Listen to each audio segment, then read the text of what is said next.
Good evening and welcome to the Channel Studios here in London with your international news around the world in 5. The European Union is considering punitive sanctions against Russia after thousands of people were arrested following violent protests in support of opposition leader Alexei Navalny over the weekend.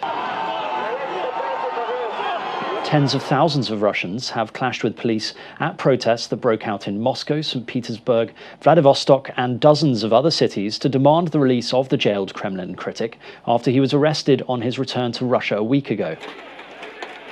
Germany and France have also demanded the immediate release of the peaceful demonstrators. Italy's foreign ministry said that Rome was ready to support more travel bans and asset freezes.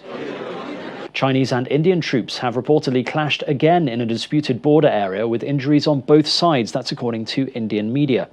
It comes after at least 20 Indian soldiers died in a skirmish in the Ladakh area last June. The incident took place in North Sikkim last Wednesday. India's army say there had been a minor incident that had been resolved. Tensions are high along the world's longest disputed border. Both sides claim large areas of territory. Meanwhile, Chinese rescuers have found the bodies of 9 dead miners a day after saving 11 of them who had been trapped in a gold mine for 2 weeks in the Shandong province. The miners have been trapped hundreds of meters underground since an explosion closed the entrance tunnel on January the 10th. The rescue efforts have been expected to take weeks as the miners had been trapped 600 meters below the surface. However, the mission sped up after a huge obstacle blocking the well suddenly fell to the bottom of the shaft. A total of 22 workers were caught underground during the explosion. The European Union has urged pharmaceutical companies to respect the contracts they have signed for the supply of COVID-19 vaccines. But we expect the company to find solutions. The EU has grown increasingly frustrated with the vaccine supply after pharmaceutical company AstraZeneca told officials that production problems will result in a 60% cut in deliveries of its Oxford vaccine to the bloc during the first quarter of this year. The news has come after some nations' inoculation programs have also slowed due to a cut in deliveries of the Pfizer-BioNTech vaccine. The AstraZeneca jab has not yet been approved by the EU's drug regulator, but is expected to get the green light at the end of this month. Italy and Poland have threatened to take legal action in response to the reduction in vaccine supply. US President Joe Biden will reimpose a number of travel bans that had been repealed by his predecessor Donald Trump. The US is set to reinstate the travel restrictions towards Brazil and Europe that had been lifted by Mr. Trump 2 days before leaving the White House. Washington will also impose a ban on arrivals from South Africa over fears of the new COVID-19 variant. The Biden administration has already been taking swift action on coronavirus in its early days in office.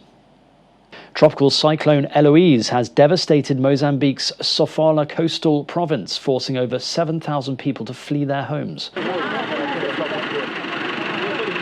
Images show more than 130,000 hectares of crops had been destroyed by torrential rains and floods. Eloise has brought wind gusts of up to 150 kilometers per hour, which have damaged more than 3,000 houses, 17 schools and 11 hospitals. The tropical cyclone hit Sofala on Saturday morning before weakening and moving towards Zimbabwe. A Ugandan court has ordered security forces to cease surrounding Bobi Wine's home. The restrictions imposed on the applicant are unlawful. The leader of the opposition has been forced under house arrest since the presidential election on January the 14th. Troops have surrounded the house and have prevented Mr. Wine from leaving his residence in the capital Kampala.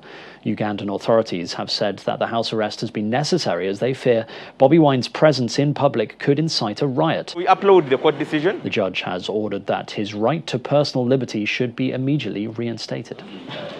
And finally, a Hong Kong company has plans to mass-produce thousands of human-looking robots by the end of 2021. My name is Sophia. The team at Hanson Robotics will build 4 models, including Sophia, the robot that has gone viral since it was unveiled in 2016. I've been very worried about COVID-19 lately. Among the many functions, Sophia can hold a conversation and display a range of emotional facial expressions. The The company is also expected to launch a new robot this year called Grace that has been developed specifically for healthcare. I can help communicate, give The therapy. pandemic could accelerate a relationship between humans and robots, as Hanson Robotics believes that the robots could assist customers in struggling industries such as retail and airlines too, working closely with people but without transmitting the virus. And that's your international news around the world in 5. Now back to the Channel studios in Lagos.